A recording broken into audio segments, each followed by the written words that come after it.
I shifted uncomfortably in my chair. That last one wasn't even hinted at in any of my research proposals. If anyone found out about it, I'd be so screwed and so fired. But anyway, my research had a lot of potential. Maybe. But it also straddled that line between magic and hard science that a lot of researchers on both sides of that particular aisle turned up their noses at. You were a chemist or a sorcerer, not both, especially when you didn't have any magical abilities to begin with. Like me.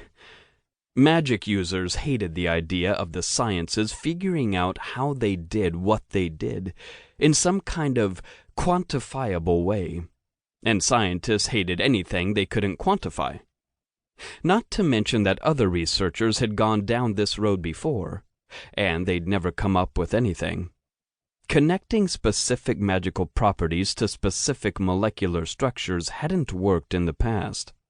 Of course, those researchers weren't me, and I was arrogant enough to think that would make the difference. But either way, my grant proposals were, at this point, a matter of form, or possibly my own version of masochism. No one ever approved them. I got by without any assistance, without any specialized equipment. Basically, I had the same resources as a grad student, only I could access the labs whenever I wanted to without a professor signing off. My startup funding from when I'd gotten hired had nearly run out.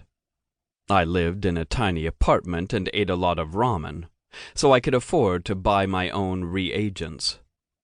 Initech might fund me, whoever the hell they were. I looked at their website, but it redefined bland and non-committal, like the internet version of a chain dentist's office. It didn't exactly inspire me. Dr. Greenwald didn't have a profile on any of the usual professional sites either. And I didn't trust anyone who wrote emails like Greenwald did anyway. Shit. The urge to swipe all the printouts, highlighters, empty coffee cups, and sticky notes off my desk and onto the floor came over me. Again. My fingers twitched, itching to grab my phone and call Colin, like I always wanted to when I needed a sounding board. But Colin was too busy to bother with my annoyance over a few emails. Instead, I got up and paced. I had a nice office for junior faculty. 2 big windows looking out on the forest surrounding the university. Our own small coffee maker, and enough floor space for our giant freestanding whiteboard. All shared, of course, but my office mate almost never came in here, except late at night. During the day, they'll find you no matter where you go, Newton.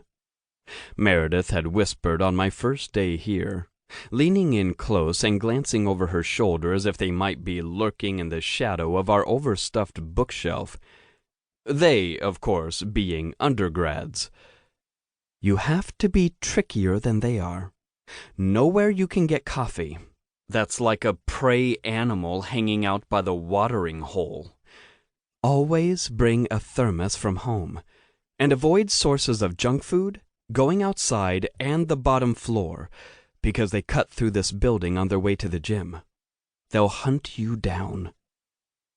I'd gone out the next day and bought the little Mr. Coffee that now, a year later, sat stained and half melted, but still functional, on the filing cabinet in the corner. Meredith had thanked me in an email, and when I unlocked the office in the morning, it usually showed signs of being used overnight. But I still hadn't seen her here during daylight since that first day, when she'd come to meet me in person. She'd scrawled her office hours on the door in handwriting so carefully illegible that she had plausible deniability no matter what the students thought they'd read, and the department website was always out of date anyway. We ran into each other sometimes in the evenings, but I had the office mostly to myself by day, except when an undergrad did manage to hunt me down, and I had to take half an hour to explain to some whiny